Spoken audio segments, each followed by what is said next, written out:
जय माँ पार्वती। नमस्कार दोस्तों, स्वागत है मेरे YouTube चैनल पर। आज की वीडियो में हम लोग बात करने वाले हैं हरियाली तीज व्रत की संपूर्ण पूजा विधि के बारे में। ये व्रत सुहागिन स्त्रियों के लिए बहुत ही शुभ और फलदायी मानी जाती है। तो आइए जानते हैं कि हरियाली तीज के दिन हमें कौन कौन सी पूजन सामग्री चाहिए, व्रत हमें किस प्रकार से करना है, पूजा की क्या विधि है और इसे किस भावना से करना चाहिए। हरियाली तीज श्रावण मास की शुक्ल पक्ष की तृतीया तिथि को मनाई जाती है। यह दिन माता पार्वती और भगवान शिव के मिलन का प्रतीक है। महिलाएं इस दिन निर्जला व्रत रखती है और सौभाग्य की कामना करती है। तो देखिए, जिस दिन हरियाली तीज है उस दिन आपको जल्दी उठ करके स्नान आदि करने के बाद सबसे पहले घर को साफ कर लेना है, पूजा स्थान को सजाएं और एक लकड़ी का पाटा आपको लगा लेना है। पाटे के ऊपर लाल या हरा रंग का वस्त्र बिछा लेना है। उस पर अक्षत का आसन देते हुए आपको भगवान शिव परिवार की जो है तस्वीर, फोटो, प्रतिमा जो भी आपके पास है उनको विराजमान कर लेना है। तो यहाँ पर मेरे पास तस्वीर थी तो मैंने यहाँ पर विराजमान कर लिया है। अब देखिए, तीज के पर्व में ना, तीज का जब व्रत करते हैं उसमें पार्थिव शिव परिवार का निर्माण करके पूजन करने का विशेष महत्व बताया गया है। तो यहाँ पर मैंने मिट्टी से पार्थिव शिवलिंग बना लिया था। तो देखिए, यहाँ पर मैंने गणेश जी, माता गौरी और शिव जी बना लिए हैं। विशेष आकृति की जरूरत नहीं है, आप पिंडी स्वरूप में भी पूजन कर सकते हैं। थोड़े से अक्षत का आसन देते हुए हमने यहाँ पर माता गौरी को, गणेश जी को और बेलपत्र के ऊपर भगवान शिव जी को विराजमान कर लेना है। तो यहाँ पर हमने सभी को विराजमान कर लिया है। अब हमें कलश की स्थापना करनी है। देखिए, कई लोगों के यहाँ कलश की स्थापना नहीं की जाती तो वो इस पार्ट को स्किप कर सकते हैं। तो कलश की स्थापना के लिए आपको क्या करना है, अक्षत ले लेना है। अक्षत थोड़ी ज्यादा मात्रा में डालें और अष्टदल कमल का निर्माण हमें करना है। देखिए, इस प्रकार से अष्टदल कमल बना लेना है। इसके ऊपर हमें जो है ना कलश की स्थापना करनी है। तो देखिए, आप कलश किसी भी धातु का ले सकते हैं, आप चाहे तो पीतल का या फिर मिट्टी का या किसी भी धातु का कलश ले सकते हैं, पर ध्यान रखें कलश के कंठ पर आपको मौली धागा जरूर से बांधना है। तो यहाँ पर हम कलश को रख लेंगे। इसके अंदर हमें देखिए थोड़ा सा जल डालने के बाद हमें गंगा जल जरूर से मिश्रित कर लेना है और कलश को जो है ना कंठ तक भर लेना है। कलश के अंदर हमें हल्दी की गांठ, सुपारी, सिक्का और 2 लौंग और इलायची और थोड़े से अक्षत और पुष्प डालना है। तो ये सारी चीजें हम कलश के अंदर डाल लेंगे। इसके साथ ही देखिए, हमें पंच पल्लव डालना होता है। तो जो आप पंच पल्लव लेंगे, चाहे तो आम का पत्ता ले सकते हैं या अशोका के पत्ते ले सकते हैं, उस पर भी आपको तिलक जरूर से लगानी है, चंदन से और रोली से। कलश के ऊपर हमें पूर्णपात रख देना है। पूर्णपात चावल से भर करके आप रख सकते हैं और उसके ऊपर हमें जो है ना नारियल यानी श्रीफल जो होता है उनको विराजमान करना है। कई लोग दीप कलश की स्थापना करते हैं, कई लोग श्री कलश की स्थापना करते हैं। तो आप जैसा चाहे वैसा कर सकते हो। तो लेकिन ध्यान रखें, नारियल का जो मुख है वो जातक की तरफ होना चाहिए। अब हम यहाँ पर एक देसी घी का दीपक प्रज्वलित करेंगे। दीपक थोड़ा बड़ा लें ताकि जब तक आप पूजन करते रहे ना ये दीपक जलता रहे। तो यहाँ पर मैंने थोड़ा सा बड़ा दीपक ले लिया है। आपको बड़ी दीपक ले सकते हैं, आप चाहे तो धातु के दीपक या मिट्टी के दीपक भी ले सकते हैं। अब एक पान के पत्ते पर थोड़े से अक्षत और थोड़े से पुष्प रख करके जो है ना हमें पूजा का संकल्प लेना है कि हे माता पार्वती, आज मैं आपके निमित्त तीज का व्रत रख रही हूँ। आपका जो भी नाम है, गोत्र है, आप किस प्रकार से व्रत रख रही हैं, निर्जला रख रही हैं या क्या रख रही हैं, वो सारी चीजें किस स्थान से पूजन करिए बोल करके आपको भगवान जी के चरणों में छोड़ रख देना है। तो इस प्रकार से जो आपका व्रत का संकल्प हो जाएगा। अब सभी देवताओं का आह्वान करने के बाद हमें यहाँ पर अभिषेक शुरू करना है। तो सबसे पहले यहाँ पर गणेश जी का अभिषेक करेंगे। जल से अभिषेक हमें कर देना है।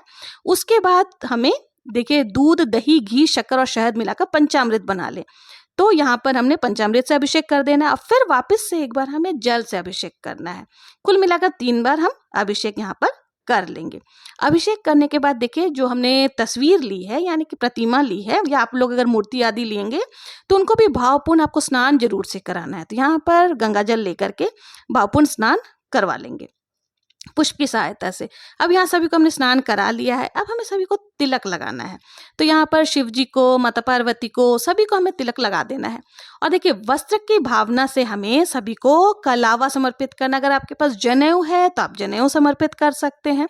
तो यहाँ पर पहले हमें चंदन से तिलक लगा देना है सभी को, फिर रौली से हमें तिलक माता पार्वती को और गणेश जी को रौली से तिलक लगा देना है। तो यहाँ पर हम सभी को तिलक लगा देंगे। कलश पे और दीपक का भी आपको पूजन यहीं पर कर लेना है। तो यहाँ पर हमने कलश में भी तिलक लगा दिया है और साथ ही दीपक पर भी तिलक लगा दिया है। अब हमें जो है ना वस्त्र की भावना से पहले ही कलावा समर्पित कर दिया था।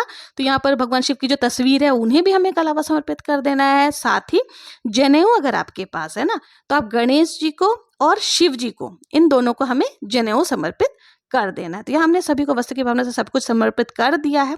माता गौरी के लिए अगर आप चुनरी लेके आए हैं तो आप चुनरी जरूर से समर्पित करें। देखिए, आप लाल चुनरी भी चढ़ा सकते हैं, अगर आपके पास हरा चुनरी है तो बहुत ही उत्तम है, क्योंकि श्रावण का महीना में हरे हरे चीज़ों का विशेष महत्व होता है। तो यहाँ मैंने लाल चुनरी चढ़ा दी है। अब पुष्प समर्पित करेंगे, जो भी पुष्प आपको मिल जाए आप वो समर्पित कर सकते हैं। अगर देखिए, सफ़ेद पुष्प शिव जी को और गौरी माता को लाल पुष्प जरूर से समर्पित करें। अगर मिल जाता है जवा का फूल तो बहुत ही अच्छा है। कलश पे भी पुष्प चढ़ाना है, साथ ही दीपक पर भी आपको पुष्प जरूर से समर्पित करना है। अब शिव जी की जो प्रिय वस्तुएं होती है ना, वो हमें समर्पित करना है। देखिए, माता गौरी ने बहुत ही तपस्या के बाद शिव जी को पाया था। उन्होंने तपस्या के समय बहुत सारे जो भी वन में चीज़ें मिलती है वो सब कुछ चढ़ा करके शिव जी की पूजन करी थी। तो यहाँ पर देखिए, बेलपत्र हम समर्पित कर देंगे। बेलपत्र पर आप राम लिख करके समर्पित कर सकते हैं या फिर ओम लिख करके। साथ ही आपको देखिए, धतूरा आदि अगर मिल जाए, भांग हो गए, शमी पत्र हो गए, तो ये चीज़ें भी आपको जरूर से समर्पित करनी है। देखिए, जो तस्वीर है वहाँ भी आप जरूर से धतूरा, बेलपत्र आदि समर्पित करें। अब हम माता गौरी को लाल पुष्प समर्पित कर देंगे, कलश पर भी थोड़े से पुष्प डाल देंगे, दीपक पर भी हम पुष्प डाल देंगे। इस प्रकार से जो है हम सभी को पुष्प आदि समर्पित कर चुके हैं। अब देखिए, मेरे पास आंकड़े की माला थी तो मैं यहाँ पर शिव जी को आंकड़े की माला भी जरूर से पहना दूंगी। तो यहाँ पर हमने सभी को फूल आदि समर्पित कर दिया है। अब हमें भोग लगाना है। तो देखिए, सावन के महीना है और तीज का व्रत का स्पेशल होता है जो घेवर। तो घेवर अगर आपके शहर में मिल जाता है तो आप घेवर का भोग जरूर से लगाएं, इससे माता पार्वती भगवान शिव बहुत प्रसन्न होते हैं। तो यहाँ हमने घेवर का भोग लगा दिया। फिर आटे से बनी हुई कोई भी मिठाई आदि का भोग लगा सकते हैं। भिगोए हुए चने का विशेष महत्व होता है तीज के व्रत में।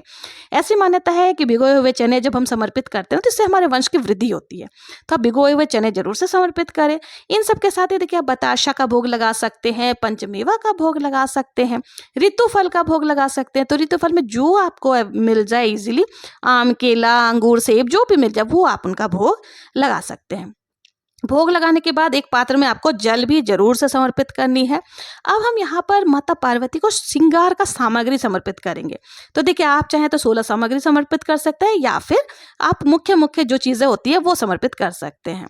तो यहाँ पर मैंने हरे कांच की चूड़ियाँ आप जरूर से समर्पित कर, हरी बिंदी हो गई, सिंदूर हो गए, महावर हो गए, मेहंदी हो गई, ये सारी चीज़ें मैं माता पार्वती को समर्पित कर दूंगी। अब हमें यहाँ पर सभी को इत्र समर्पित करना है। तो देखिए, इत्र आप कॉटन की सहायता से भी समर्पित कर सकती हैं, और नहीं तो कलावा अगर आपके पास है तो कलावा को थोड़ा सा इस प्रकार से लेकर के आपको इत्र लगा करके समर्पित कर देनी है। देखिए, खुशबूमय वातावरण किसको नहीं पसंद है। तो देवी देवताओं को जब आप इत्र समर्पित करते हैं ना तो वो भी बहुत ही ज्यादा प्रसन्न होते हैं। अब आप शादी का जो सिंदूरा है ना, उसको भी आप पूजा के स्थान पर जरूर से रखें, लेकिन ध्यान दें कि आपको सिंदूरा से सिंदूर माता पार्वती को समर्पित नहीं करनी है। उनके लिए आपको अलग से सिंदूर निकाल करके उनसे वो समर्पित करनी है। अब यथासंभव आपको दक्षिणा भी जरूर से समर्पित करनी है। दक्षिणा जो है वो पूजा में रही कमियों को पूर्ण करती है। तो जो भी दक्षिणा यथासंभव आप समर्पित जरूर से करें। अब हमें देखिए, यहाँ पर जो है कथा का श्रवण करना है। अगर आपने व्रत किया है तो कथा का श्रवण जरूर से करें। अगर आप ग्रुप में पूजन कर रही हैं तो देखिए, कोई कथा सुनाता है, कोई सुनता है, कोई हुंकारा भरता है, बहुत ही अच्छा लगता है। लेकिन अगर आप अकेले कथा का श्रवण कर रही हैं तो देखिए, आप कथा कभी भी खाली हाथ नहीं सुनी जाती। थोड़े से अक्षत और पुष्प लेकर के आप कथा सुनेंगे, एक लोटा जल भी आपको ले लेना है। कथा का वीडियो आपको मेरे चैनल पर मिल जाएगा। अगर मैं यहाँ कथा सुनाऊंगी तो वीडियो बहुत ज्यादा लंबा हो जाएगा, तो आप फोन आदि पर भी कथा सुन सकते हैं। अगर कोई सुनाने वाला है तो अति उत्तम है। तो बहुत ही प्रेम पूर्वक कथा का श्रवण करने के बाद हमने हाथ में जो अक्षत और पुष्प लिया था वो शिव जी के चरणों में हमें छोड़ देना है। तो इस प्रकार से जो है हमारी कथा पूर्ण हो जाएगी। अब हमें आरती करनी है। तो देखिए, आरती करने के लिए आप अलग से दीपक प्रज्वलित कर सकते हैं या फिर कपूर से आरती कर सकते हैं। तो यहाँ मैंने कपूर ले लिया है। कपूर को प्रज्वलित करके हमें बहुत ही प्रेम पूर्वक पहले गणेश जी की आरती करनी है, फिर शिव जी की आरती करनी है। तो जो भी आरती आपको आती है अच्छे से प्रेम पूर्वक, श्रद्धा पूर्वक आपको कर लेनी है। आरती करने के बाद हमें हाथ जोड़ करके पूजा में रही कमियों के लिए क्षमा याचना कर लेनी है और प्रभु जी से निवेदन करना है, प्रभु जो भी मुझसे त्रुटियां हुई हैं उनको अपना बालक समझ करके माफ करें और हमारे मनोकामनाओं को पूर्ण करें, मेरा सुहाग अखंड करें। इस प्रकार से आपको हाथ जोड़ करके जो है निवेदन, क्षमा याचना आदि कर लेनी है। अब हमारी पूजा इस प्रकार से देखिए पूर्ण हो गई है। अब हमें क्या करना है, सिंदूर माता रानी को चढ़ाना है। तो अलग से नई सिंदूर की डिब्बी आपको निकालनी है, उसे 7 बार अपना साड़ी का कोर पकड़ ले, उसे 7 बार आपको जो पिंडी स्वरूप में हमने बनाया था ना, उनको समर्पित करनी है। तो 7 बार समर्पित, और जितनी बार आप समर्पित करेंगे ना, उतनी ही बार आपको अपने मांग में भी भरना होता है। इसको कहते हैं सुहाग लेना, यानी माता गौरा से इस प्रकार से सुहाग ली जाती है। ऐसी मान्यता है कि तीज के दिन माता गौरा सुहाग बांटती है। तो इस प्रकार से आप माता गौरा से सुहाग जरूर से लें और अपने अखंड सौभाग्य की कामना करें। अब देखिए, आपने जो भी बिंदी आदि चढ़ाई है ना, उसमें से एक एक बिंदी निकाल करके आपने जो प्रतिमा ली है, फोटो लिया, उनको जरूर से समर्पित करें। साथ ही जो हमने पिंडी स्वरूप में माता रानी को लिया है, उनको हमें बिंदी, सिंदूर, मेहंदी सभी को समर्पित करनी है। ठीक है। अब जो मेहंदी है ना, मेहंदी अगर आपने सूखी ली है तो उसको घोल कर लगाएंगे, कुप्पी वाली ली है तो कोन वाली ली है तो उसमें से आपको निकाल करके इस प्रकार से थोड़ी थोड़ी मेहंदी हाथों में जरूर से माता पार्वती के लगाना है। और जो मेहंदी बच जाए ना, उसको आपको क्या करना है, अपने हाथों में लगाना है। अगर आपके हाथ में मेहंदी लगी हुई है तो कोई दिक्कत नहीं है, उसके ऊपर ही लगा ले, शगुन के तौर पर बहुत ही शुभ होता है। तो इस प्रकार से जो है हमें पूजन कर लेनी है। अब देखिए, हमें बायना निकालना है। आप अगर अपने सासू माँ को बायना निकाल करके देती हैं, तो जो भी साड़ी साया, ब्लाउज, श्रृंगार सामग्री आदि है, उनको माता रानी को स्पर्श करा करके ही आपको देना है। यदि आप अपने लिए भी कुछ नया सामग्री लेकर के आए हैं तो उसे माता पार्वती को जरूर स्पर्श कराएं, उसके बाद ही उसको धारण करें। और ध्यान रखें, जो बायना आप निकालते हैं वो आपको पीहर पक्ष में नहीं देना है, आपको अपने ससुराल वाले को ही, किसी को भी आप दे सकते हैं। तो इस तरह से जो है हमारी पूजा पूर्ण हो जाएगी। अब देखिए, आपको क्या करना है, जब हमारी पूजा पूरी हो जाएगी तो आपको तीज के व्रत में ना रात्रि जागरण किया जाता है।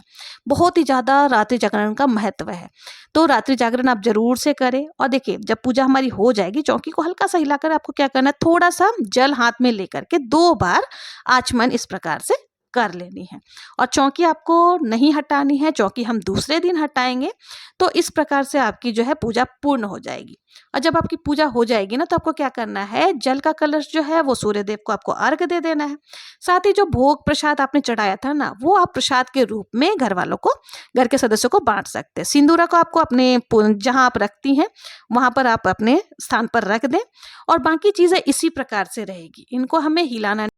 तो दोस्तों, ये थी हरियाली तीज की संपूर्ण पूजा विधि। अगर आप लोगों को जानकारी अच्छी लगी हो तो मेरे वीडियो को लाइक करें, शेयर करें और सब्सक्राइब जरूर से करें। और अगर जरा भी ये वीडियो उपयोगी लगी हो तो कमेंट में जय मां पार्वती लिखना ना भूलें।